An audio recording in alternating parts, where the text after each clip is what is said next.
Who issues license to distribute electricity? Distribution license is the most profitable business. Let us understand license कहां से मिलता है distribution के लिए, और क्या क्या इश्यूज आते हैं, कौन कौन से चार्जेस बहुत इंपॉर्टेंट होते हैं, और किस तरह की कंप्लायंसेस, ब्रॉड फ्रेमवर्क, कितने कंप्लायंसेस करने पड़ते हैं, because this is important. So it is highly risky also but highly profitable also. All right. अब 1882 में न्यूयॉर्क में इलेक्ट्रिफिकेशन हुआ फर्स्ट, फिर उसके बाद 1882 में लंदन में भी हुआ. तो जो थर्ड सिटी जहां पे डिस्ट्रीब्यूशन ऑफ इलेक्ट्रिसिटी हुई वो that was Calcutta, 1899. All right. So government of Bengal ने एक एक्ट बनाया था, उसको बोलते हैं Calcutta electric lighting act 1895. And first licence was issued to CESC.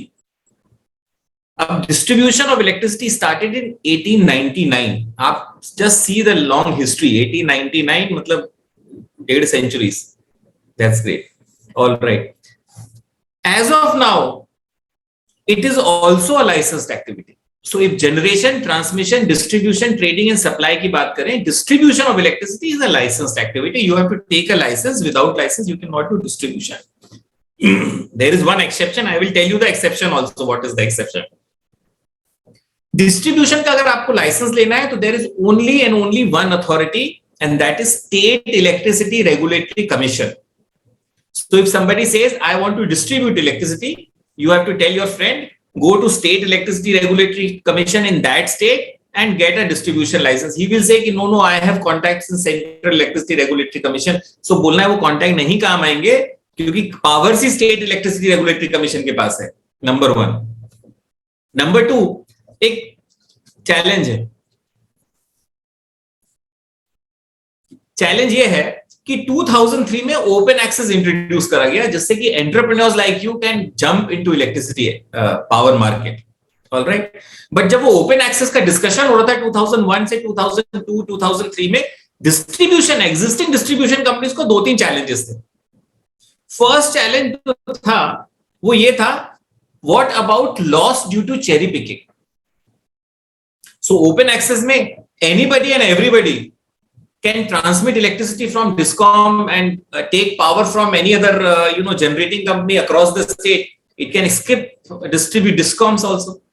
So DISCOM का चैलेंज ये था कि सर चेरी पिकिंग से जो मेरा लॉस होगा उसका क्या करना है. चेरी पिकिंग से लॉस कैसे होगा कि भाई as of let us understand broad framework. 4 major consumers होते हैं, 4 से अलावा बहुत सारे अलग कंज्यूमर्स होते हैं, but I will discuss it in 4 consumers.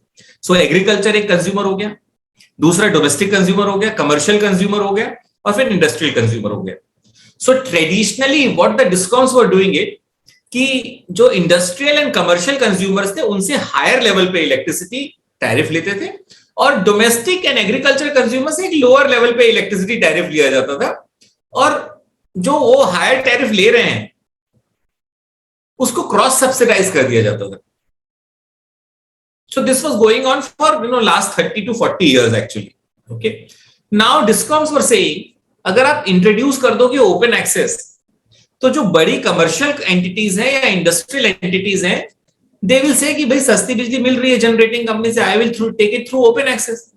What about my loss due to cherry picking. मेरी जो वो क्रॉस सब्सिडी में दे रहा हूं रोज, एक 30 साल से दे रहा हूं, वो मैं क्रॉस सब्सिडी फिर डोमेस्टिक कंज्यूमर्स और एग्रीकल्चर कंज्यूमर जिनको हम समझते हैं वो पुअर हैं या फाइनेंशियल बैकग्राउंड ठीक नहीं है, उसका क्या होगा. सो देन इलेक्ट्रिसिटी एक्ट में एक प्रोविजन इंक्लूड करा गया, उसको ये बोलते हैं cross subsidy surcharge. Cross subsidy surcharge ये होता है, it is like a compensatory charge. So if somebody wants, a company wants to take power not from discom, from any other entity, then that company has to pay a cross subsidy surcharge to the DISCOM, because it is taking power from outside the area of DISCOM. So इस compensatory charge से एक problem solve हो गई, but there was another challenge दूसरा ये था कि for example there is a large consumer, let us assume एक दिल्ली मेट्रो रेल कॉर्पोरेशन है, उसकी रिक्वायरमेंट 99 मेगावाट्स की है. अब दिल्ली के जो डिस्कॉम कंपनीज है वो 99 मेगावाट्स को फुलफिल कर रहे हैं सालों से. Suddenly Delhi Metro Rail Corporation decides, okay, I want to take power, solar power from Rajasthan or some other Madhya Pradesh. This 99 megawatts, DMRC will stop taking from DISCOMs. Now DISCOMs को issue ये था, उन्होंने जो समझाया 2003 में, वो बोला कि अगर हमारे लार्ज कंज्यूमर, ये एग्जांपल है, अगर कहीं बाहर से लेते हैं power, in that case stranded capacity हो जाएगी मेरी। भाई मेरी तो एनटीपीसी, सतलुज जल विद्युत निगम, भाखड़ा बियास मैनेजमेंट बोर्ड से long term power purchase agreement से 25 ईयर्स के पावर परचेज एग्रीमेंट है। अब वो 25 ईयर्स के पावर परचेज एग्रीमेंट में अगर 90 मेगावाट कम हो गया सडनली, तो मेरी स्ट्रैंडेड कैपेसिटी हो गई। I have to, as per the PPS, जो फिक्स चार्जेस हैं या जो अदर पेनल्टीज हैं वो तो मुझे पे करनी है। आइदर आई टेक पावर और I don't take power, I have to pay that amount. So उस स्ट्रैंडेड कैपेसिटी के लिए आप कुछ करिए। सो उस स्ट्रैंडेड कैपेसिटी के लिए एक और चार्ज इंक्लूड करा गया इलेक्ट्रिसिटी एक्ट में, which is called additional surcharge. So additional surcharge में देखा जाता है कि कितनी स्ट्रैंडेड कैपेसिटी हुई है।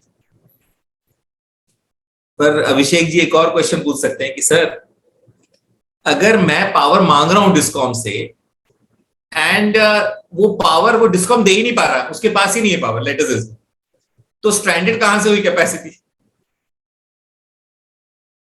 ठीक है, अगर उसके पास पहले से पावर परचेज एग्रीमेंट है and then I am saying कि okay I am withdrawing, it is okay.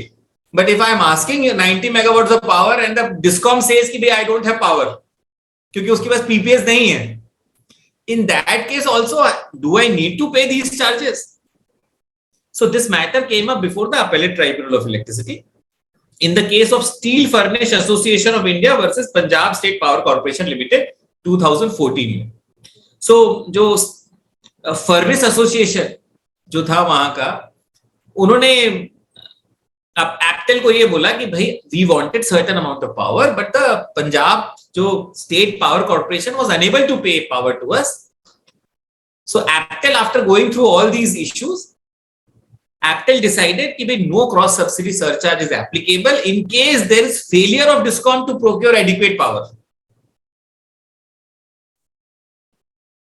So to sum it up, distribution अगर किसी को करना है इलेक्ट्रिसिटी का, State Electricity Regulatory Commission is the appropriate authority.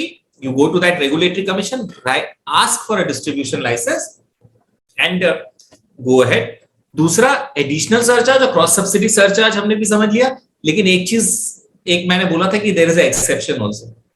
और एक्सेप्शन क्या है? एक्सेप्शन ये है कि in rural areas distribution of electricity is a D-licensed activity. So for example, you want to do distribution of electricity, you please identify, अच्छा इस rural area को define कौन करेगा? It will be defined by the state government. So if state government, there are 16 states as per my knowledge which have defined rural areas. So in those rural areas, you can do distribution of electricity without a license. You only have to follow the safety standards of Central Electricity Authority and you can go ahead. अब last में एक छोटी सी चीज और बता देता हूँ कि कितने कंप्लायंसेस करने डिस्कॉम को, अभी तक कोई स्टडी नहीं करी गई थी। First study was done by trans India law association DGEF कि what are the number of compliances which have to be done for particular state and central level पे। And to our surprise, legal compliances of central laws में 451 compliances were required at the central level. State level पे एक sample state लिया गया था, उस sample state के 223 compliances थे। So आप सोचिए 4, 5, 6, around 670 plus compliances are required for operating a distribution company.